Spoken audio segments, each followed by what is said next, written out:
Oi, gente, tudo bem? Estamos aqui no Entretanto de novo para tratar da política do Brasil e do mundo à luz do direito. Hoje vamos falar, não poderia deixar de ser, de Roberto Jefferson e das eleições que se avizinham. Vamos falar dos poderes cada vez mais amplos do TSE a partir de uma medida interna. E vamos falar da censura imposta à rede Jovem Pan. Tudo isso e muito mais no Entretanto, eu estou te aguardando. Clique na sinetinha, se inscreva no canal e dê o seu like. Nós precisamos de você. Eu não me ajoelho com politicamente correto, não, porra. O juiz não tem que entrar em pilha de mídia, tem que atuar fazendo justiça.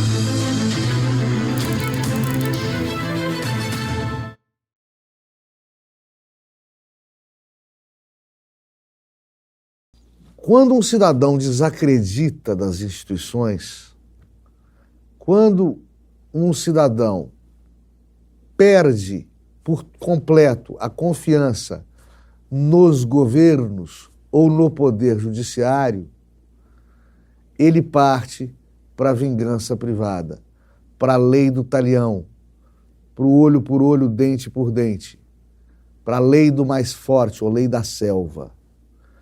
Por instantes, foi isso que aconteceu com o ex-deputado, ex-presidente do PTB, Roberto Jefferson. Ele, em hipótese alguma, está correto. É bom que se diga isso aqui.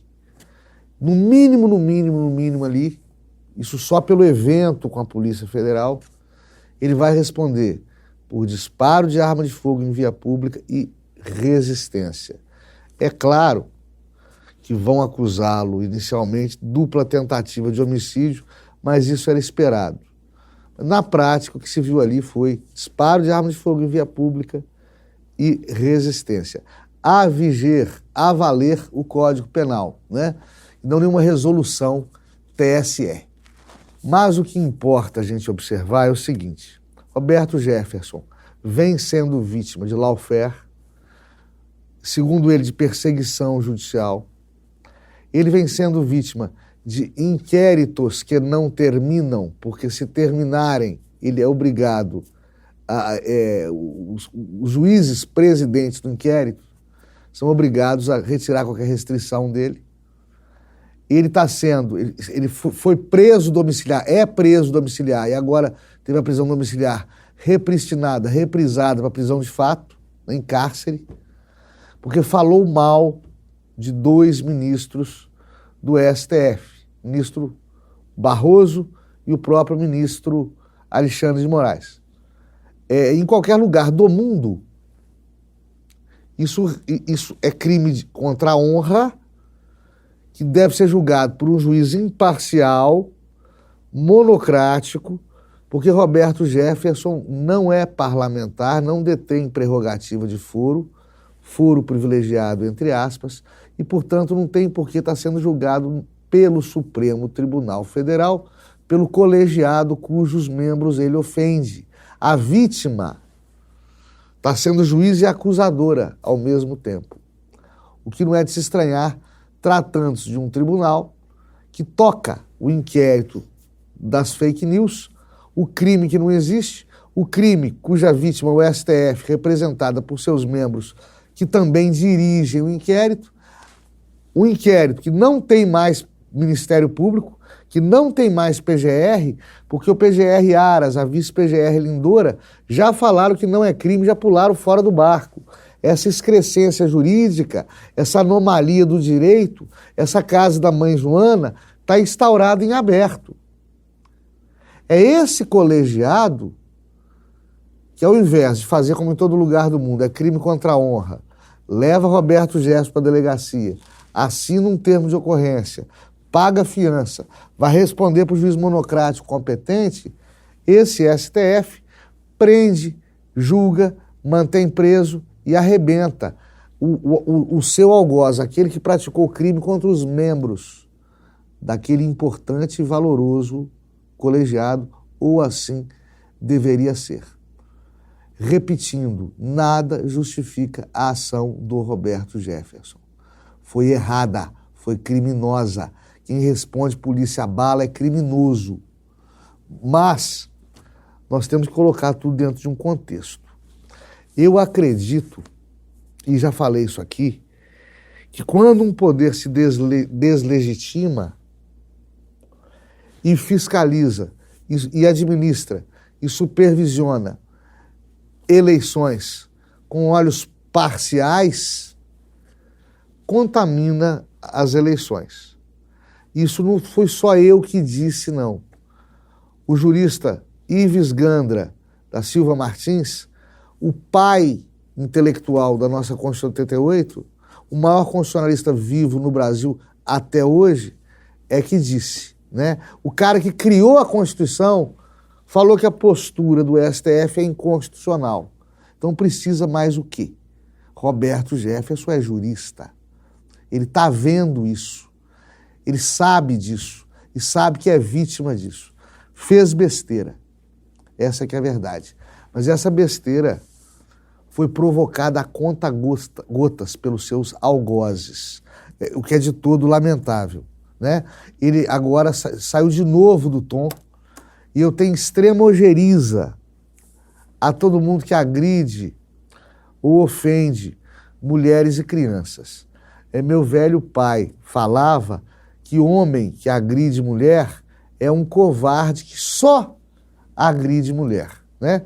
O que ele falou da ministra Carmen Lúcia não se fala, né? E repito, crime contra a honra, deveria ser conduzido à delegacia, assinado um termo circunstanciado de ocorrência, pagado fiança, aguardando processo em liberdade. É o que eu acredito que deveria ser feito com qualquer criminoso que praticasse esse tipo de delito em um Estado democrático de direito. Mas não é isso que está valendo para os homens lá em cima, não. Como diz o pessoal da roça, né? O que está valendo ali é prisão. Prisão se falar mal dos magistrados da mais alta corte de justiça do país. Prisão se chamar Lula de ex-presidiário. Prisão se questionar a urna eletrônica. Que democracia que é essa? Foi a essa postura antidemocrática que Roberto Jefferson reagiu. Reagiu à bala, né? Está errado. Não estamos ainda na lei da selva, em que vence o mais forte ou o mais armado. Precisamos usar remédios constitucionais para resolver as mazelas que afrontam a nossa Constituição. Roberto Jefferson, que esteve por trás da delação do Mensalão, que pôs na cadeia Zé Dirceu, Zé Genuíno, Delúbio, Palotti, etc., que deveria ter desmantelado o PT. Roberto Jefferson, que pegou cadeia por isso, foi condenado por isso, mas delatou, numa época pré-Lava Jato que não se falava em delação premiada.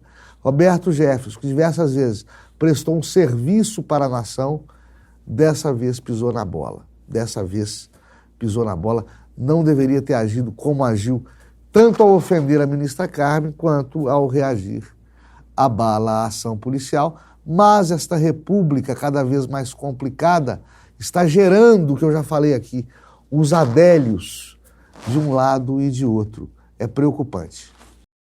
Através de resolução interna, que está virando lei a toque de caixa do Congresso Nacional, o TSE amplia seus poderes para passar a presidir e a comandar todo o acionamento de força pública, todo o incidente, todo o processo, todo o inquérito inerente às eleições gerais.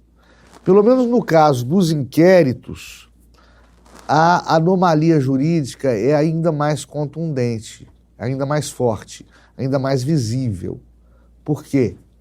Existem crimes de ação penal pública incondicionada. O que é isso? A autoridade policial, sabendo da suposta prática de crime, imediatamente entra em ação para apuração. Isso independente do querer da vítima, né, da caneta do juiz de direito, do ministro do TSE, ou do STF que seja, ou do Ministério Público. A ação da força pública é imediata, é de ofício, né? Não depende da decisão do magistrado e muito menos de ministros do TSE e muito menos seu presidente. É mais uma afronta ao direito legislado que vai ficar por isso mesmo, ao menos por enquanto.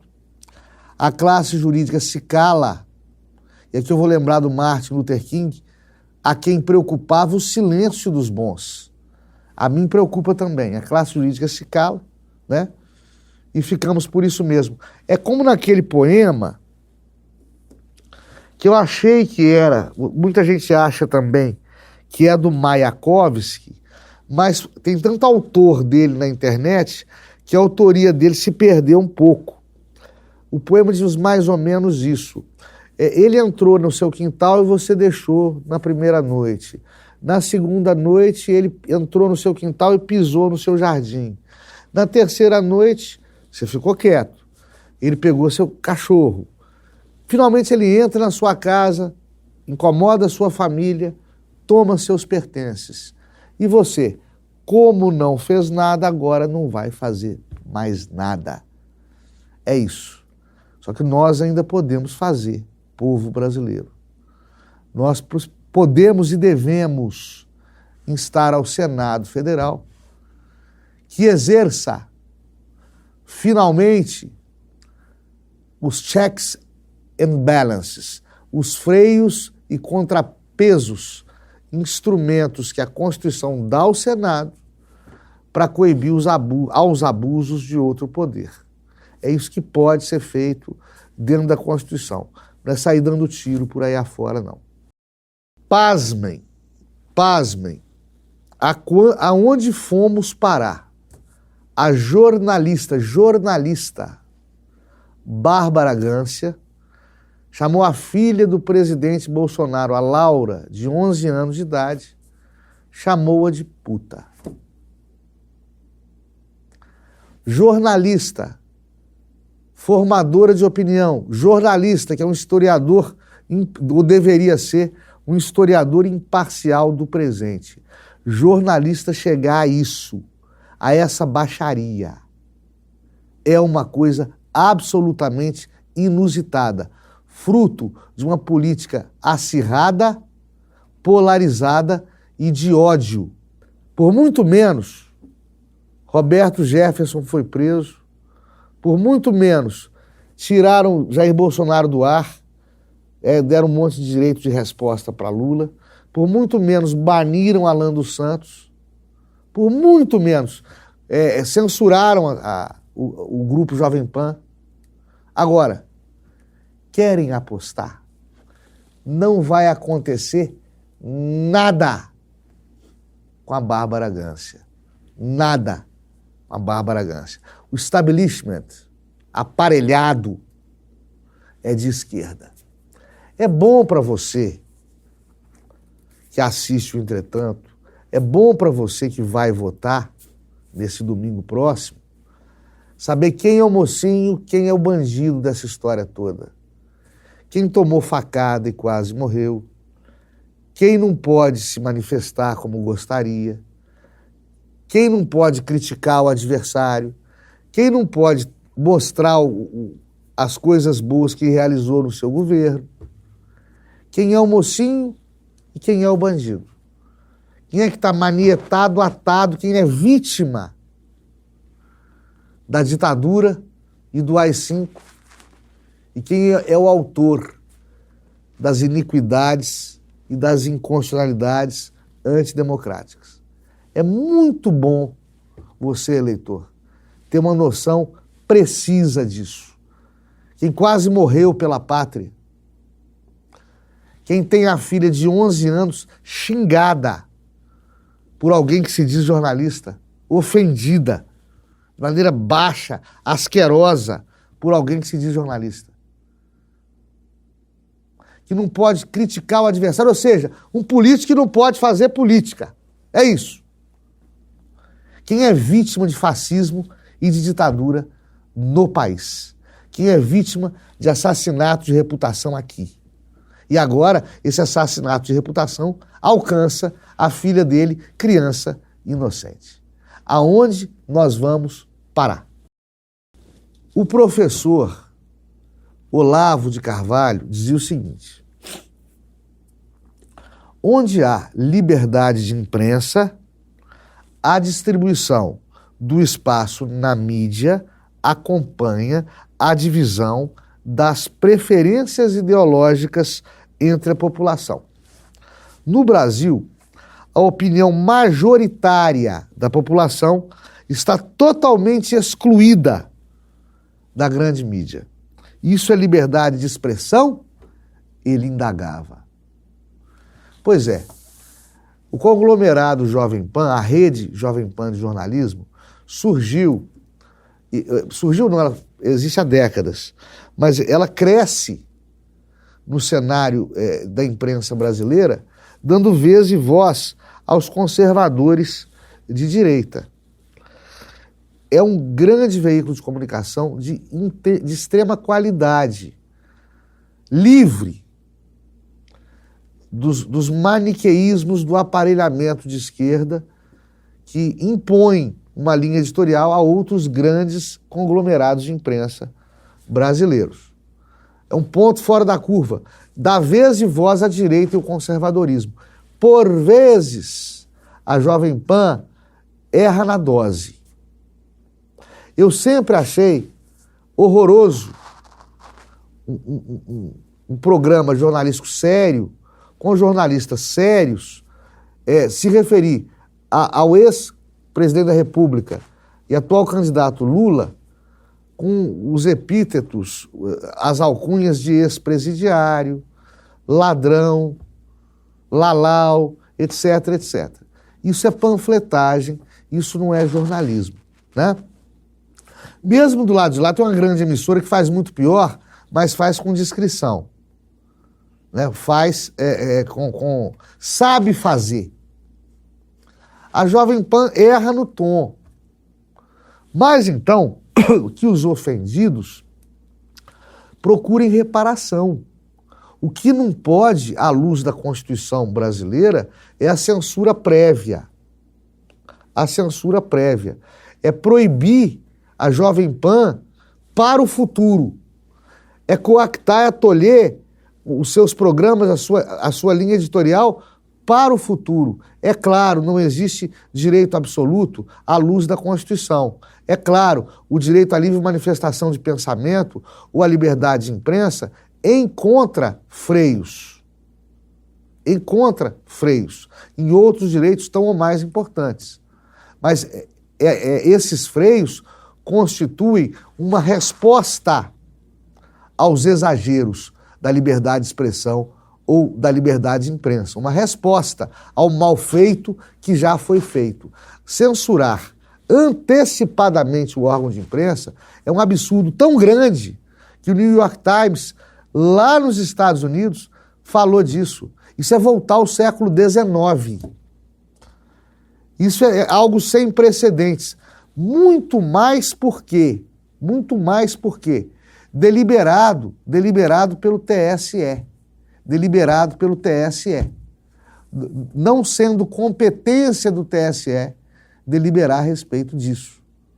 A gente já falou aqui, está centralizando todos os julgamentos de todos os eventos eleitorais no TSE, quando nós temos TREs dos estados para isso.